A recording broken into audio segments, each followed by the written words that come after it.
dreams retire, we set them free, shaking the ground with epiphany. Fresh thinking loud, it's our decree. Unconventional wisdom dancing on the beat.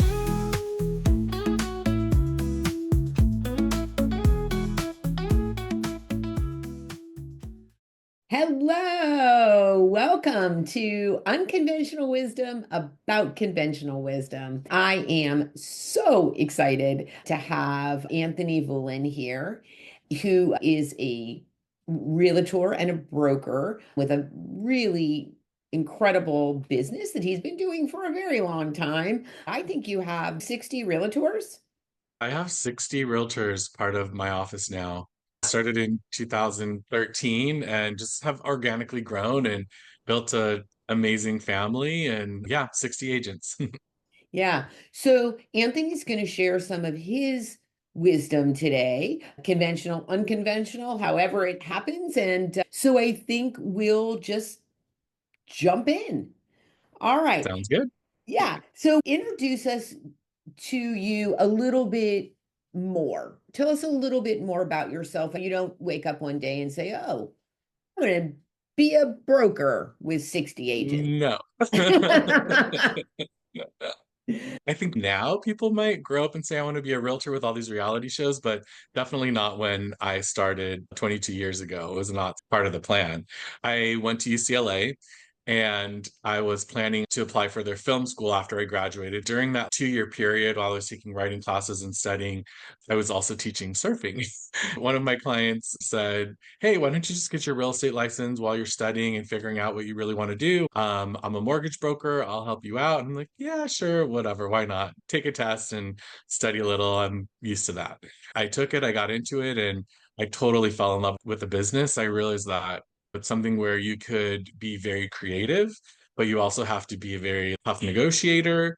You have to get along with people, but you also have to be organized. It was a challenge and it was working for me and I was enjoying it. So I said, I'm going to try this out for a few years. And I built a team and just built a great business. And I was asked to manage some really large offices in Los Angeles and did that for about 7 years, opened a couple offices for other big companies and then started my own in 2013. Have grown since, and here we are. And here we are. All right. So your random question for the day Oh, is if your job had a theme song that played every time you walked into a meeting, what would it be?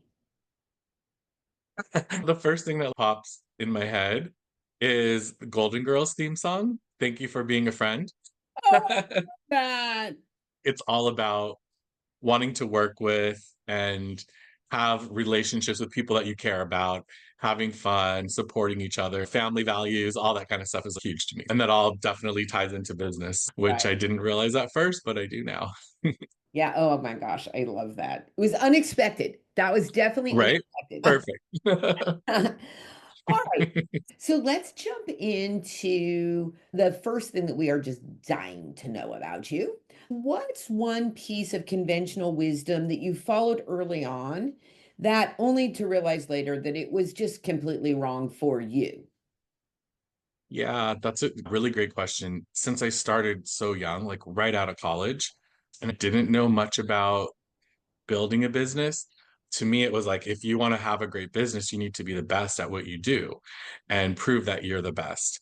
And that was what I focused on, trying to get as many people as possible into my database and proving that I was the very best realtor and why. And I realized that's not really what needs to happen in businesses. It's more about first getting people to like you and build that relationship, have that rapport with them and make sure that they know that you really do care about them. Once that happens, they'll care about what you do and how good of a realtor you are and how you can help them build wealth. Trust comes second. But I really thought that trust should come first. I think maybe because I was so young, I'm like, they have to trust me. If there's somebody who's been in the business 30 years and I've been in for 1 year, they need to trust me. But even though I was young, it still was the wrong thing to believe in. So now I make sure my new agents know that it's okay to build rapport. You have to build rapport. Do that first. Get Right. people to like you, like them.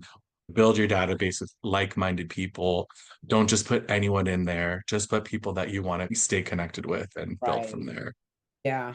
Wow, that is actually really interesting. What's interesting about trust is about you, and rapport and relationship is about them, right? Yes, yes, exactly. Exactly. Right. And it would make sense, right? When you're young, that would not necessarily be something that you would necessarily know. Conventional wisdom is, right, real estate is all about trust. Yeah. And I guess further down the road it is. And even like still, like I've learned through California Association of Realtors, there's studies every year that say like why did you pick your realtor to help you buy a home or sell a home? The number one thing is because they like them, they were referred to them, there was some type of relationship connection to them, and second is trust. Mhm. So it's interesting. That's like for maybe 75% of the people, but that's still a big majority. Right. Yeah. Yeah, I love that. That's really turning that conventional wisdom upside down, which I think is Yeah. When I helpful. was first starting my business, I've always been an entrepreneur trying to just dabble in all kinds of different things. When I first started, I also bought into a hair salon and just totally random as an investor to help them build the business and to make sure that they had different eyes on a different perspective than just the hairstylist. What I saw was that these hairstylists were not the best at what they did, and people still came back to them. I was like, this is your hair. This affects how you look, your image, everything for the next month. And people are coming back to you if you dyed their hair not quite as what they wanted. But it was the tight relationship that they had with the stylist that made them continue to come back and trust them and give them another chance. And hopefully we better next time. And when I saw that's when it really changed in my head that I need to build stronger relationships with people before anything else. And can we take a moment and just say you have great hair? Oh, thanks. I need to get a little cut. Yeah. Really interesting. And I appreciate the way that we can make connections about these different aspects of our life. That's always a great piece of advice in and of itself, right? Look at how other people are doing things or the experiences that you have and figure out what are the ways that you can connect it to what you do and learn something. So, as a successful leader, what's one thing that people assume you have it all figured out, but behind the scenes, it's something you're still wrestling with?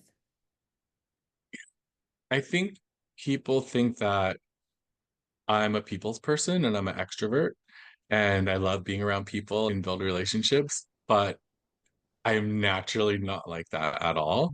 It takes a lot for me to make that happen. It's really hard for me, like in a group setting, start a conversation, especially with people that I don't know yet. If it's one on one, it's no problem.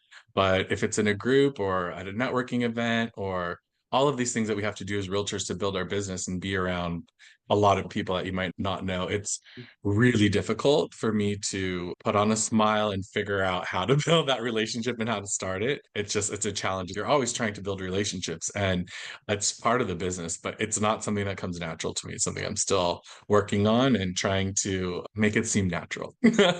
Yeah. Yeah. A, it surprises me to hear you say that. But B, what's really interesting for me is that I am a total extrovert. I have a hard time walking into a noisy room. Mm, I feel a sense of sensory overload and a little bit interesting. of overwhelm. Here's Yeah. one of the things that I have learned to do. If I know an event is going to be large, or even if it's going to be smaller, I make sure that I get there on the early side so that I can have meaningful conversations before it gets really loud and big and before it feels like everybody in the room has somebody to talk to except for me. Yeah. You can start to have, because I too am somebody who I feel like I'm somebody who can work a room, but it's actually not my favorite way to do it. I like that connection. I want to know you. Yeah. And so, in order to do that, I want to have a good conversation with you that hopefully is not going to get interrupted. Exactly. Good. I'm glad I'm not alone. Yeah, most definitely. At the beginning of every event I go to, I have a little conversation with myself that's, oh my God, this is so much work, or oh my God, this sucks. And then I have a great conversation or connection with somebody. I'm like, okay, this is so nice. Um, but I think those days of working the room feels very dissatisfying to me. Yeah. Yeah. And I guess you could say, right, there is some conventional wisdom around lots of people like how to work a room. But if I can have one, two, three really meaningful connections and conversations with people at an event, I feel like that is really successful. Yeah, absolutely. If you can have real meaningful conversations, that's more important than talking to 10 people on a shallow level. So I have smaller goals when I'm out trying to meet people. And then I always feel bad after. I'm like, but there was 50 people there and I only had three. Should I have talked to more? But Next little by little. Yeah, exactly. Yeah. Right. Remembering too that these days it's so easy to stick your phone next to somebody else's phone, right? Go Mm, direction and share contact information, share LinkedIn invites, use the technology that you have, I think is much better than business cards, although I still love my business cards. They're very stylish, but in terms of follow-up, much easier to have it on your phone. yeah. See, for me, I'm the opposite. I'd rather definitely have the card because if I don't remember their name, how am I going to find them in my Okay. phone? Okay. So I'd rather have the card and put them into my database, make the call, see it, visually see it for a while, Mhm. reach out to them and do it because I won't remember if it's Okay. just a tap and I try to reach out to them again later, I may not remember who they are. I always try to put their name and their profession or some type of note where maybe I could search something in my phone, but I don't know. Memory is just not as good as it was. Oh my God. You're so funny. But actually, you do bring up a really good point, which is part of what I preach, which is that you got to know yourself, right? Yeah. You have to create systems that work for who you are. I have a freakish memory when it comes to people. I could meet you at an event and then see you a year later. And when I see you, I will automatically remember what we talked about. I'll remember the conversation and the face, but sometimes not the name. Probably need to figure that out. I did take a memory class when I was younger, and they said you have to associate some type of extreme word that sounds like their name. Maybe I'll try that again. Probably worth it. Or just get their card and write your notes on it. Yeah. Realtors typically have their pictures on their card. It probably does make sense for you to give your card out because that's a visual reference. I wish more professions had their picture on their card because for some people it's easier to remember and you have that connection once you see a card 6 months later of their face rather than just the card of who they were, what you talked about. And as realtors, we have to sell ourselves to get contracts signed. The houses are a side thing, really. We have to sell ourselves first. So your brand is really important. Yeah. And a lot of times just your face can be as simple as that. I am on bus benches, on shopping carts, all those cheesy things, but it definitely helped. Yeah, oh my God, I love that. uh, You are a realtor first and foremost, but you are also a businessman, yeah, right? You're an yeah. entrepreneur and you are running a pretty substantial business. So, if we think about you as an entrepreneur and a businessman, I think that's the context that I want to ask this next question. If you could rewrite the rule book on leadership, what's one outdated belief that you'd throw out immediately and what would you replace it with? When I was starting, I was always told never show your weakness, never be vulnerable. That's not a good thing if you want to be a leader. If you want to run an office and have people follow you and have people join your real estate office because of you, you have to be the strongest person. You cannot show weakness or vulnerability. I had people tell me, like, when social media was first coming out and I was starting a company, I had a picture holding one of my agent's puppies. And they said, absolutely take that down. That shows vulnerability. You're not a strong leader. That's what the agents can do, but you can't do that. Oh, okay. I'm like, that was probably the worst advice. There's so much strength in vulnerability, so much opportunity to relate to people through vulnerability, and doing it at the right level and figuring out that balance is such a powerful tool that I think a lot of leaders are afraid to do and show. It's taken me a lot to get to that point to admit that and to say this is a good thing. I've been doing this now for 22 years. I'm 46 years old.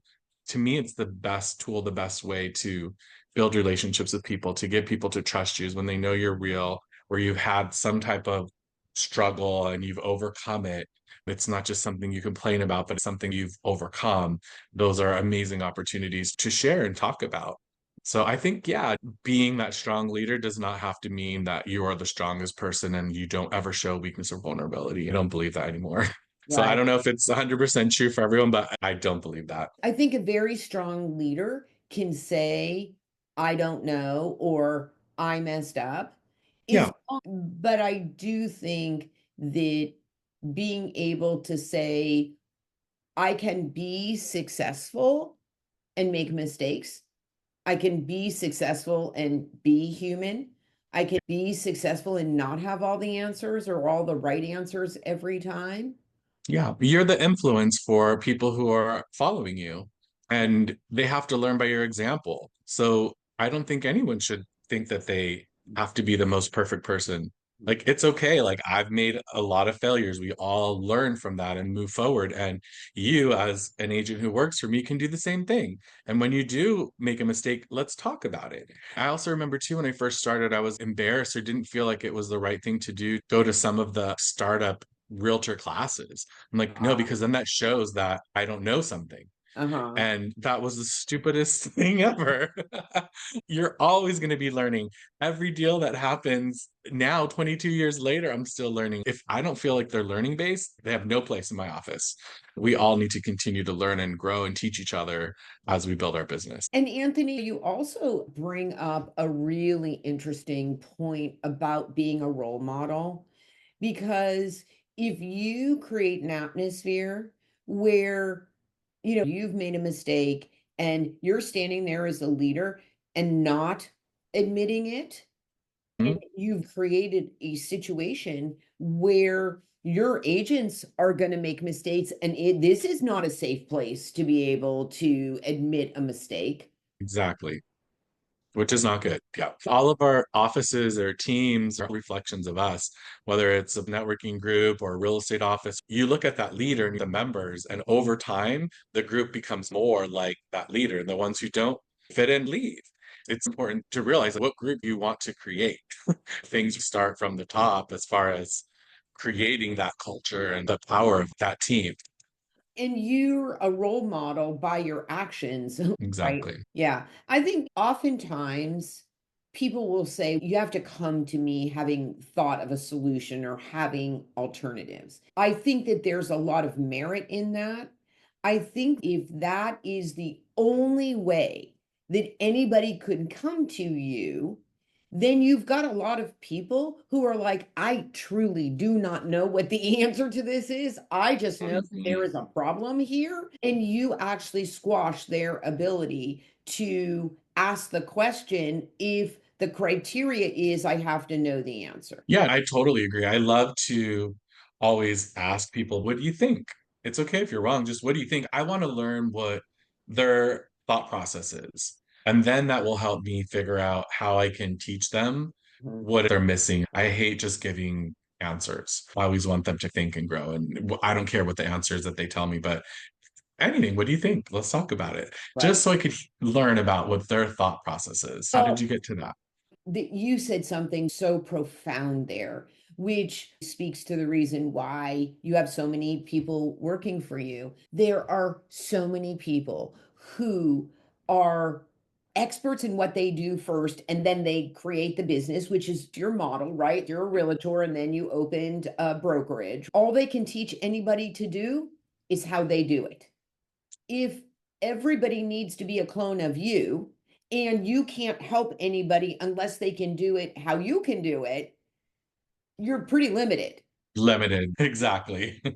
That's very funny because you did this gesture and I did this gesture because I was like, I don't know, but it looked very weird. That on repeat a few times. Yeah. But but I think that is something to note, right? A really successful leader allows people to show up how they are and then find the solution from there. A leader who can help them figure that out is going to have allegiance and success and so forth, right?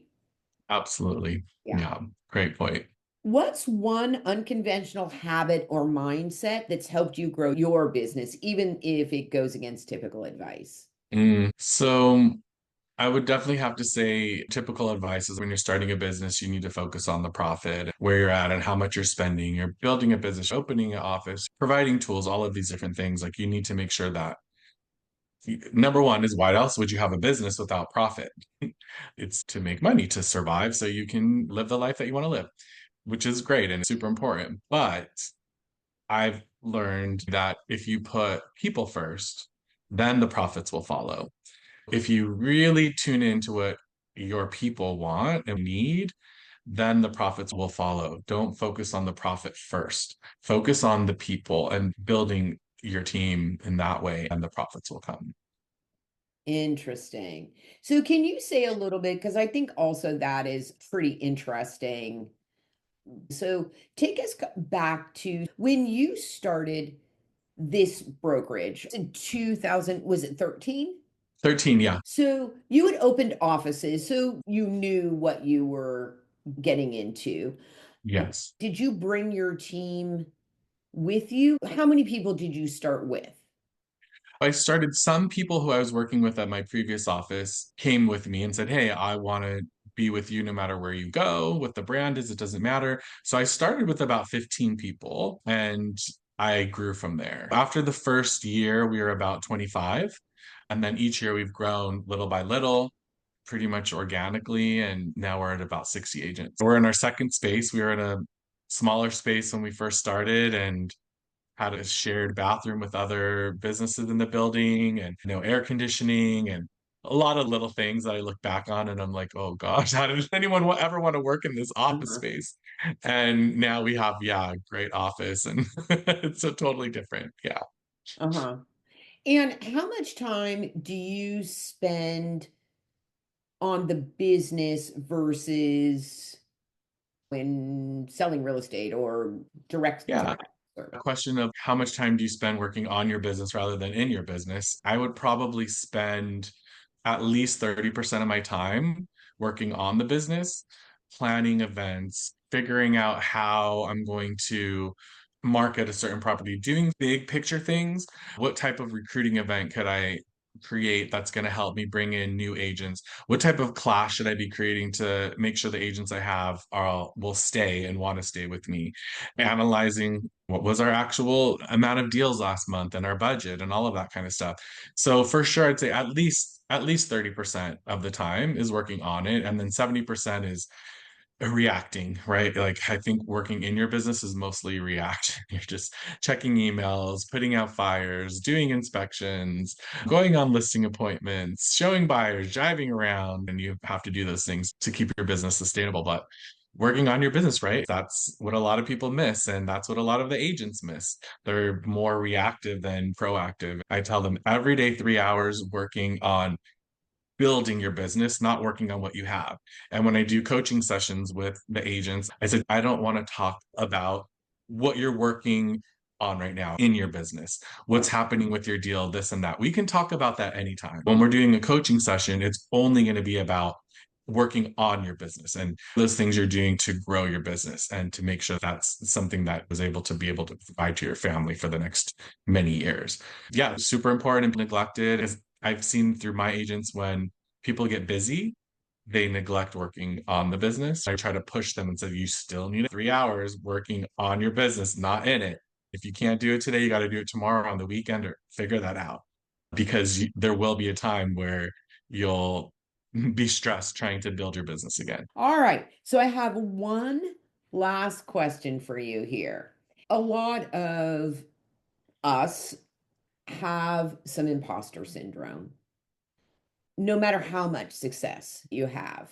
When that voice of doubt creeps in for you, how do you handle it?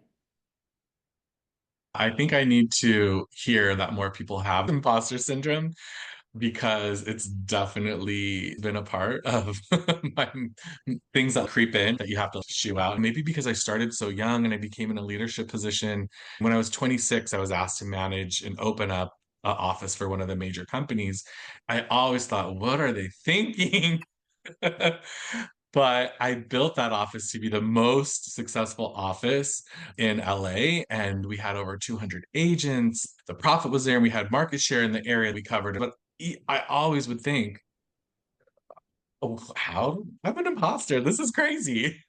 I'm just a young guy trying to make a dollar. Why are these people trusting me and asking me these things? Do I really know the answer to this? As I've gotten older, it's definitely less and less, but it still creeps in. I try to remind myself, why would there be 60 agents working for me and have an office that's been profitable when so many other offices in the last few years have not been profitable? I'm one of the only real estate offices left in West Hollywood. Four of them have closed down in the last few years. You're doing something right. And it's just reminding yourself of the successes that you have and where you're at, trying to cut it off as soon as you can. Don't get stuck in that mindset. Right. And I do like it sounds maybe to you as a listener sounds obvious. I think you can't hear it enough. Remind yourself what your successes are. And frankly, the cut it off thing is also really good advice. It really is.